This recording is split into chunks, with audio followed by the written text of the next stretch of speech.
on an all-new Dr. Phil.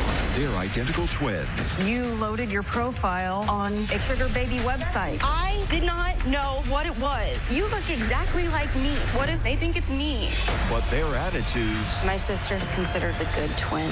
couldn't be more different. You fell asleep in the drive-thru? I was so drunk, I did not know. Police arrived at the house after your DUI? I was completely intoxicated. You don't have the right to drink and drive. Gotten it under control. I don't need another lecture, thanks.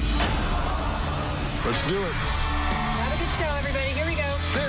This is a safe place to talk about hard things. Stand by. We'll count you down. I try to be an emotional compass and point you in the right direction. 5, 4. I am not giving up on you.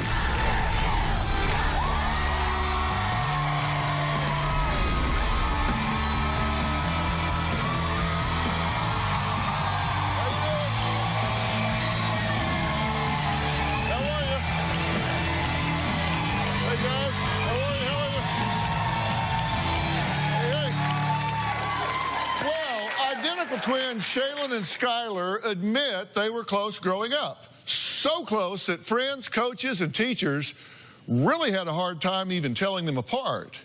They did everything side by side, and when they graduated high school and entered college together with the same major, education, they were excited to take on the world. But then one day, their mom, Sherry, snooped through a cell phone and discovered what she claimed was an entirely different persona for one of her twin daughters.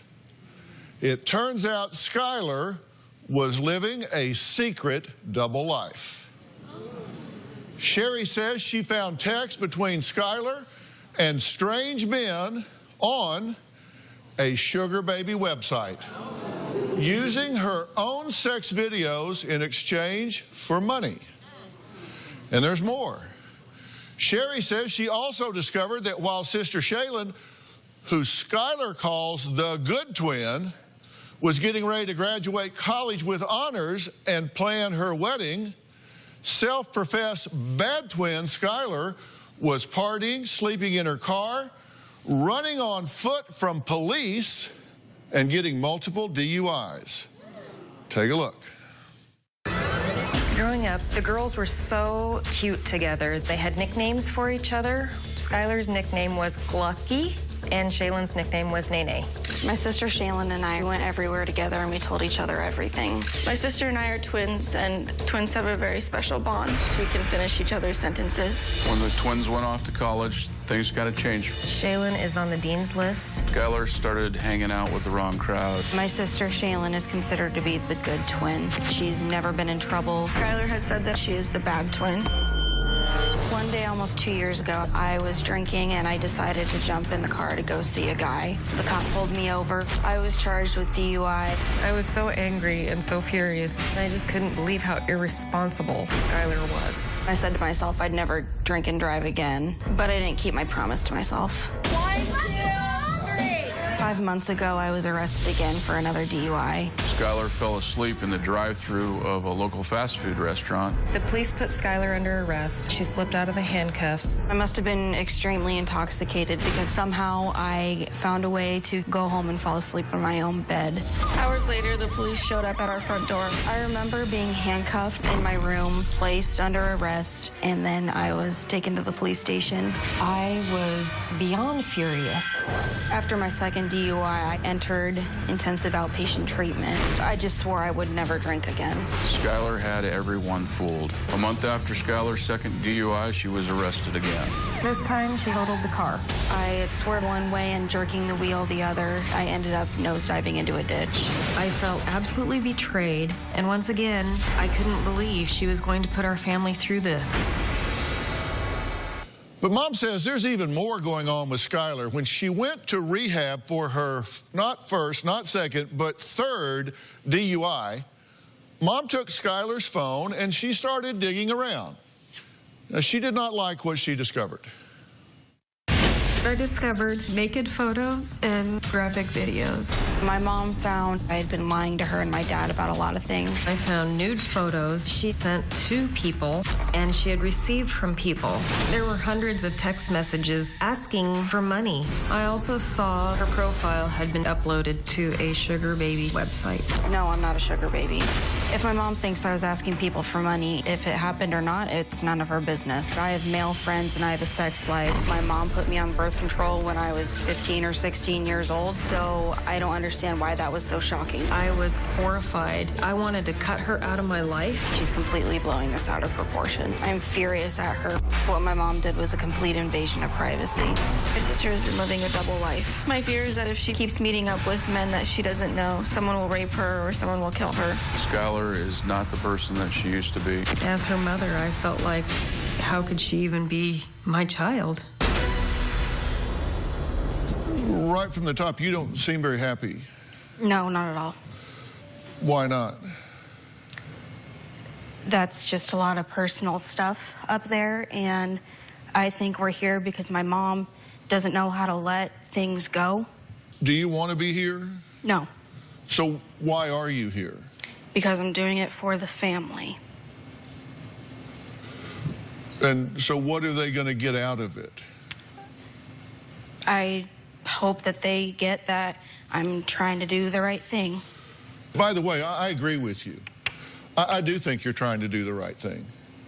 And if you don't think being here with me is part of trying to do the right thing, then we need to shut this down and you need to go do whatever you think is the right thing, because I actually do think you're trying to do the right thing. I think you've done a lot of really stupid stuff.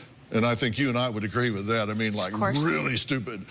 But I do think you're trying to turn the worm at this point. And if you're here with me and don't think that's the right thing to do, then that would be changing your momentum, and that would not be consistent with what you're doing. Everybody up here is a teaching tool, right? I mean, because everybody at home's watching this, so they go, wow, maybe I can take away from this in some way. But I spend a lot of time figuring out what's going on here. And I mean, we asked you a million questions, didn't we? And you were really forthcoming, which is why I really think you're trying to do the right thing, as were you two and your husband. So I get a notebook about 250 pages thick. And I first get the summary of all of this last week in New York while I'm doing something else. So I'm sitting up at 3 a.m. last Wednesday in New York City reading about you and everything you're doing and how you and your husband aren't on the same page about how to deal with these twins. So I'm sitting up at 3 a.m. in New York last week reading about all of this and doing a deep dive on your lives and figuring all of this stuff out. So I've been working on this every day since last Wednesday. So now that we're here, if you don't want to be here, it's okay with me. I spent a week getting ready to talk to you, and if you don't want to talk to me, then hit the bricks. Because let me tell you something, this family is in serious trouble. And you got serious bad momentum going in your life that you're trying to turn. And I am a change agent. I'm not like, so tell me how that makes you feel. And how does that make you feel? And how does that make you feel? How does that make you? That ain't me. I'm going to shake it up to break it up. I talk to people that want to talk to me. So, I don't know, what, you want to talk to me or? I mean, I can talk, I just... Whoa. You say you're here to get them off your ass, I guess, or to help them or something, but you might be here to do them a favor, but don't do what... Listen, there are 10,000 people fighting to get in that chair. So, seriously, I don't talk to people that are condescending about it or think you're doing me a favor. You're not. I have a lot to say to you that you need to hear, whether you like it or not. You need to hear it. Let's go. I'm here. Let's do it. I'm not sure we're going to do this, okay? Why do you have a chip on your shoulder? Nobody needed to see those. Then you shouldn't have sent them. I was tired I'm of getting 22 naked years old and pictures I of don't men need... on your phone. And don't look at it. And later, the odds of getting a DUI are thousands to 1. And you've been busted 3 times. I don't really need another lecture. No, I don't. I've got it. Thanks. Tomorrow on an all-new Dr. Phil. Dave was cheating on me with a woman half his age. He met at a strip club. It was like Tarzan, swinging from one vine to the other. Is this a marriage? You were vulnerable to the infections from another woman. I ate it up like a bowl of happy soup. Or a melodrama? She tried to run me over. I wasn't trying to run him over. Did you cut up her underwear and set it on fire? I might have. Just tell me you hate me. Why do you torture me? That's tomorrow.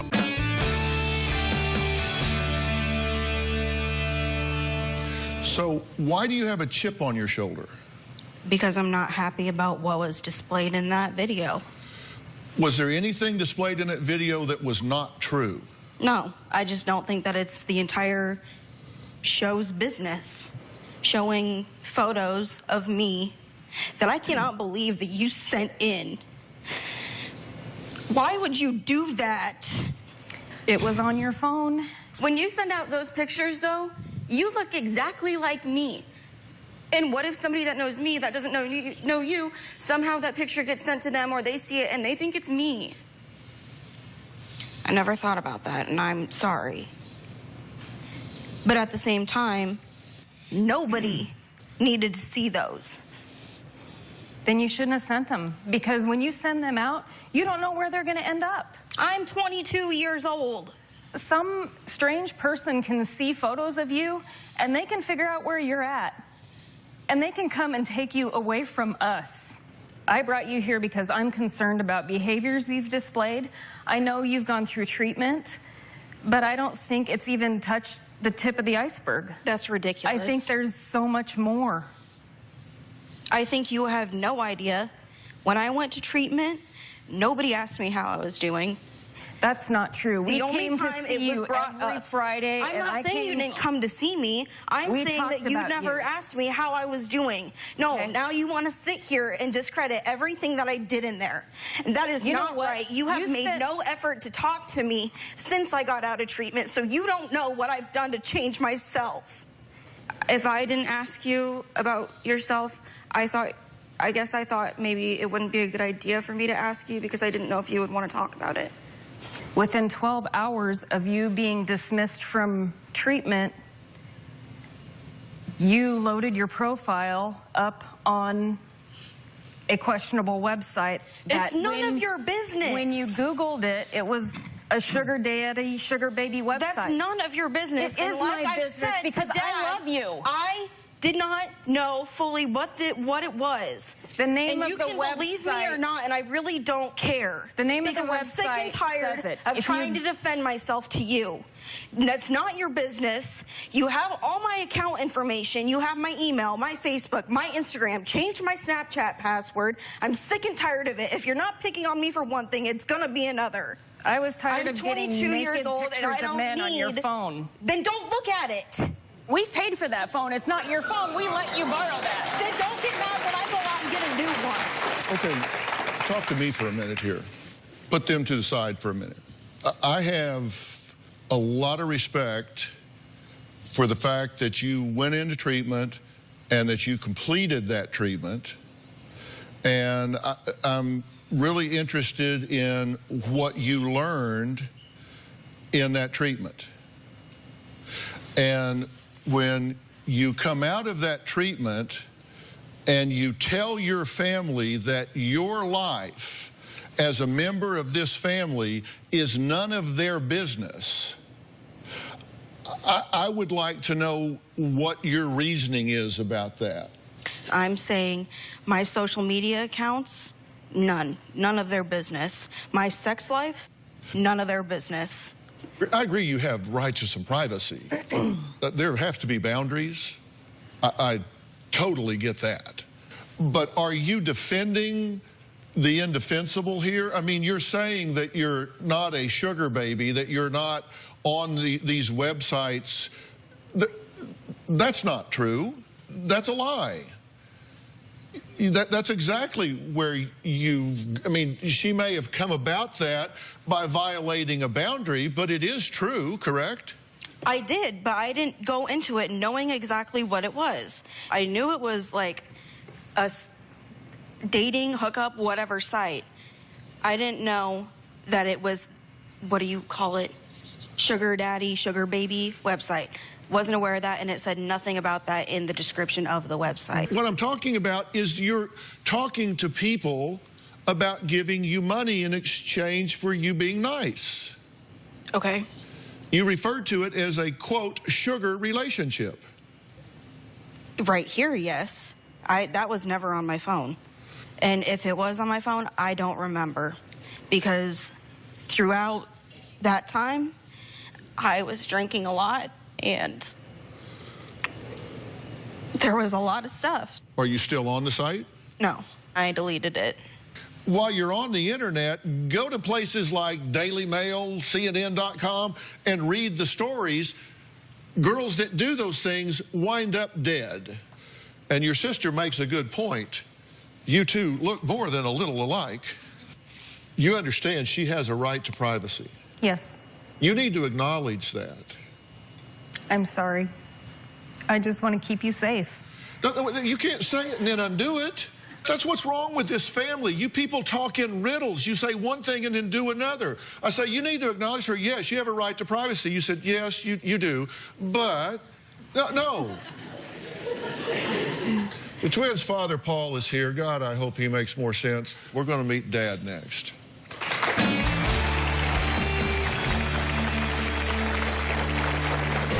I feel right now that Skylar needs our support. I do believe that Sherry's playing favorites with Shaylin. I don't want to give Shaylin too much attention for her accomplishments. I don't want to hurt Skylar's feelings. And later, you need to hear me. You need to get this under control right now. I think I've already gotten it under control. I don't really need another lecture. No, I don't. I've got it, thanks. Kyle poured freezing cold water on me while I was in bed. He has a black belt. You say he tried to gouge your eye out. Gouge her eye?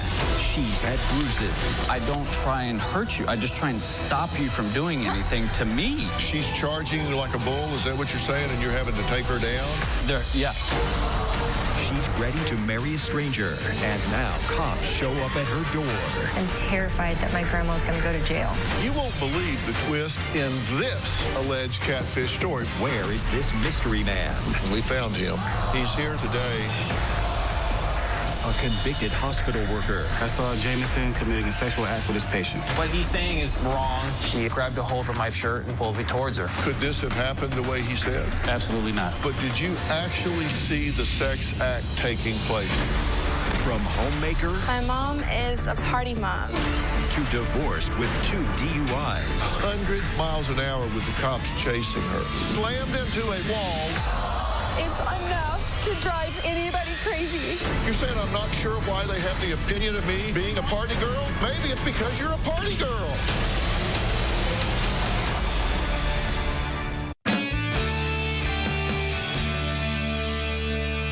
Growing up, my sister and I were very close. Now I feel like my sister is keeping her distance from me. I feel like my sister is deceitful, untrustworthy, irresponsible, and reckless. I feel like I can't trust my sister.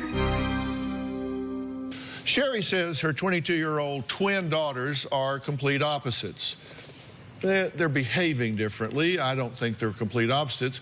The twins' father, Paul, says right now Sherry certainly favors Shaylin, and this tug of war is ripping the family apart. Take a look. My husband Paul and I feel very differently on how to handle this situation with Skylar. Sherry is very bitter towards Skylar, and I think Sherry wants to wash her hands of Skylar. Paul feels that I shouldn't be so angry with Skylar, that I need to be a little more forgiving. I feel like, fool me once, shame on you. Fool me twice, shame on me. 3 strikes, and you're out. I think at this point, what we should do with Skylar is letting her deal with a public defender. I feel right now that Skylar needs our support, and cutting her out isn't going to help us. Sherry thinks that maybe jail time would be good for Skylar. Maybe it would help straighten her out. I feel at this point that Skylar needs someone who's going to show her some compassion. I don't want her to feel any worse than she does. I do believe that Sherry's kind of playing favorites with Shaylin. When I look at the twins, Shaylin's had a lot of successes. She's on the fast track. Paul downplays Shaylin's accomplishments. I'm very careful about when I praise Shaylin. I don't want to give Shaylin too much attention for her accomplishments. I don't want to hurt Skylar's feelings because she has a lot on her plate. Skylar needs support at this time, and she's certainly not getting that kind of support from her mother. You feel like there is a double standard here? Well, a little bit of a double standard, but, and I'm going to talk in riddles too, but Shaylin is out. Shaylin is wanting attention. Skylar is asking for negative attention. Did you actually say, or do you actually feel that you're afraid to reward good behavior because you're afraid it will hurt her feelings? No, I didn't really say that. I said that I don't like to do that, and I'm afraid to do that in front of Skylar. Praise Shaylin. I'm very proud of her, but at the same time, I don't want to throw it in Skylar's face and say, look, here's the wonderful twin, and she's great. And you're not. So that's a yes. It's a yes. But, so it's not that I don't praise her. It's not that I'm not But you do feel her. funny about it. When we're all together, yes. Yeah.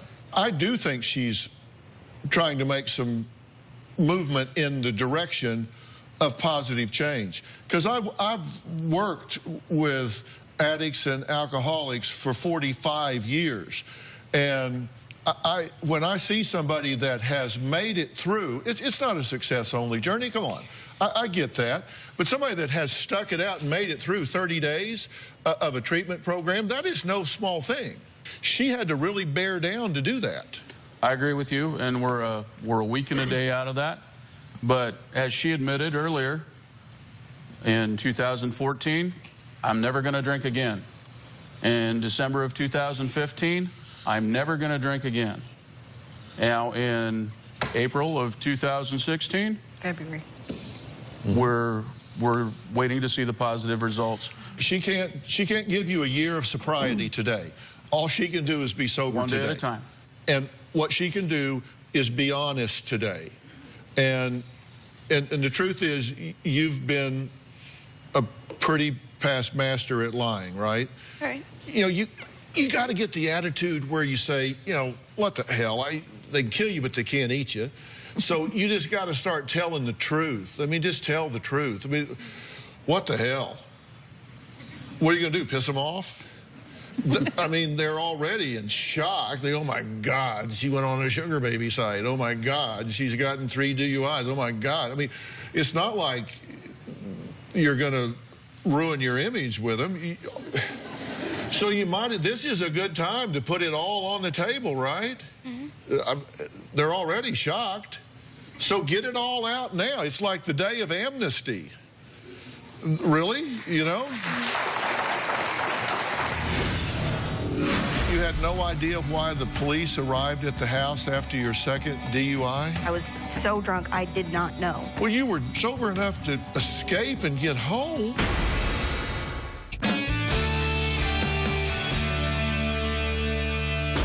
I feel so betrayed by Skylar. There's been so many lies. I'm a changed person. Trust should be restored. I have to be very careful about what I trust from what Skylar says. I've recently learned that there was a warrant for her arrest because she was charged with shoplifting. Skylar claims that she was raped, but I don't know whether I can believe what she says. I don't know what to believe. I feel like if her lips are moving, she's lying.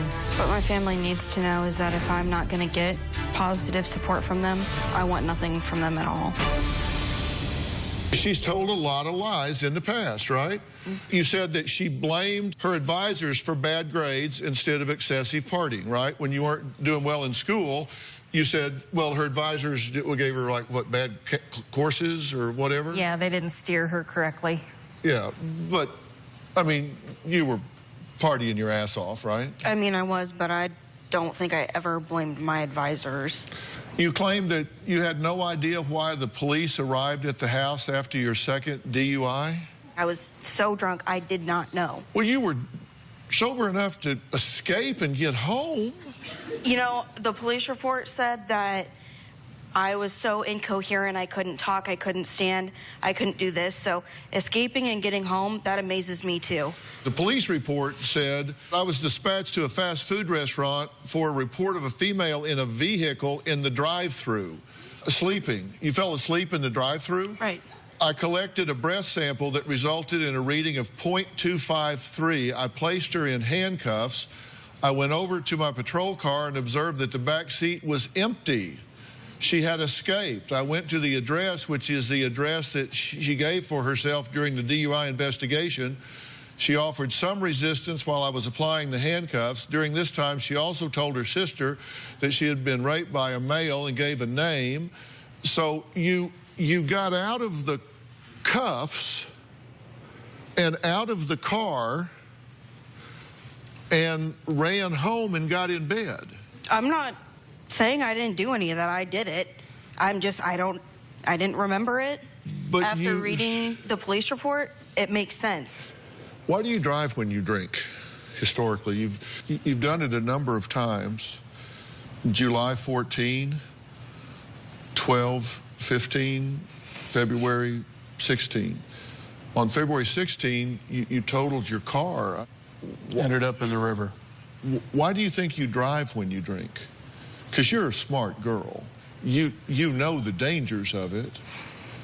Why do you not? I mean, because you could just drink and go sit in a chair or stay put or go out in the woods or whatever, but you get in a car. The odds of getting a DUI are thousands to 1. And you've gotten hit 1, 2, 3 times in 2 years, which means you're drinking and driving a lot. Why do you think you're doing that? I honestly don't know. I don't know. Because you do it a lot since you've been busted 3 times. What do you ever think about it afterwards? When I get caught, yeah. But you don't think about it that, like, the next morning afterwards, you don't think about, holy God, I drove home drunk? Nope. Just more so, thank God I didn't get caught. Wow, I got something I want you to see after the break. We'll be right back.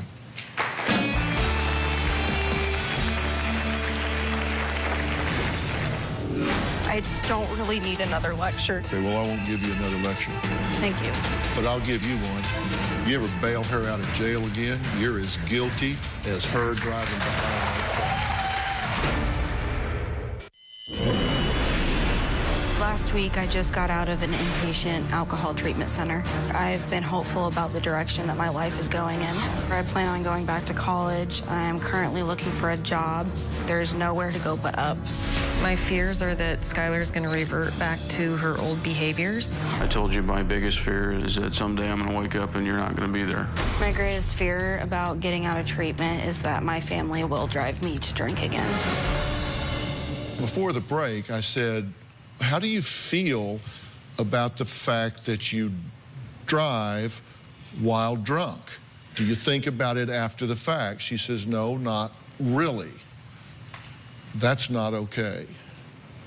Because I'm telling you, you do not have the right to drink and get in a 5,000-pound weapon and drive on the streets where all the rest of us go with our families, our friends, and our children.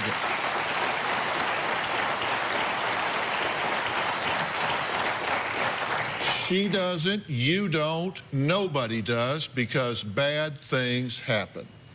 Diane Schuler, the mother driving the wrong way on the Taconic, was drinking and doing drugs right before the deadly crash. In a toxicology report, 36-year-old Diane Schuler was under the influence of marijuana and had the equivalent of 10 shots of vodka in her system. Investigators say this unthinkable behavior killed herself, her young daughter, her 3 nieces, and 3 strangers. A horrific car crash kills Angels pitcher Nick Adenhart. Adenhart and 2 others were killed by an alleged drunk driver last night. Prosecutors say Gallo's blood alcohol was almost 3 times the legal limit. A popular local reality star is dead tonight after his car crashes and burns in the woods of Chester County. Police indicate Dunn's blood alcohol level was nearly twice the legal limit. I want you to take a look at this chart. The legal limit is 0.08. At 0.10, slurred speech, poor coordination. 0.15, possible blackout. 0.20, dazed, disoriented, double vision. You had 1 DUI, which was 0.253. All mental, physical, and sensory functions severely impaired. Possible loss of consciousness. You had 1 that was 0.28, which puts us down here, may suddenly pass out and be difficult to wake up. Possible death from alcohol poisoning. You had 1 that was 0.305. So 2 of them you've got down here. And by the grace of God, you haven't killed anybody or yourself. You need to hear me. You need to get this under control right now. I think I've already gotten it under control with treatment. I look back and I'm like, why would I do that? I've already buried that. I don't really need another lecture saying it's wrong. No, I don't. I've got it, thanks. Okay, well, I won't give you another lecture. Thank you. But I'll give you one. You ever bail her out of jail again, you're as guilty as her driving behind that car. You bail her out of jail again, you are no different than the woman that gets behind that car on that freeway and runs over 6 people and kills them dead. And you've gotten her out of it every single time, have you not? Yes. Reluctantly. Reluctantly, my ass, you have bailed her out every single time. You might say reluctantly, but she drove in the car with me. You have bailed her out every single time, and then she sits there and tells me, I don't need another lecture. So that's what she has learned. We'll be right back.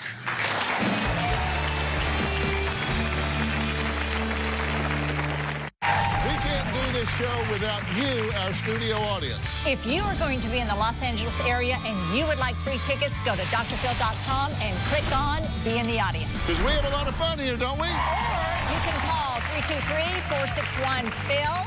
That's 323-461-7445. This entire situation has had a huge effect on our whole family. It's put stress on my marriage with Paul. It has made us a little more distant. What hurts me the most is that we're not the family we used to be. We're just fractured. We're from a very small community, and people in the community talk, and it seems like everybody knows what's going on. I feel bad about causing my family stress, but they need to learn to let it go. They're upset with me, and that's their problem. It's not mine. My question to you is the 3 DUIs that you've bailed her out of, have those been adjudicated yet? No. Well, one has. One of the 3. So if I, as a friend of the court, were to weigh in on that and give them my thoughts about it, I've got time to do that. Certainly. Yeah.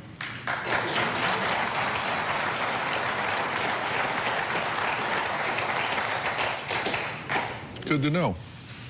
Well, what all of you have to focus on and make a decision about is where you are as a family and individually with regard to readiness for change. Because that's where you begin, and that's really what dictates your prognosis, is where you are on the scale of readiness for change.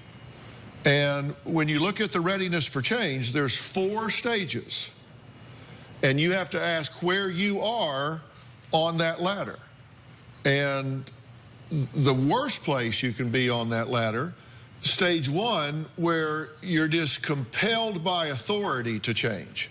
Stage 2 is you comply to escape criticism. It's like, you know, everybody expects you to do it, so you go, so everybody, you're fulfilling their expectations. Stage 3 is when you don't really feel it, but at least in your head you know it. And then stage 4 is when you are mentally and emotionally self-motivated by change. Stage 4 is when you can, honest to God, say, I am so sick to death of this that I will not put up with it for another second, for another minute, of another hour, of another day.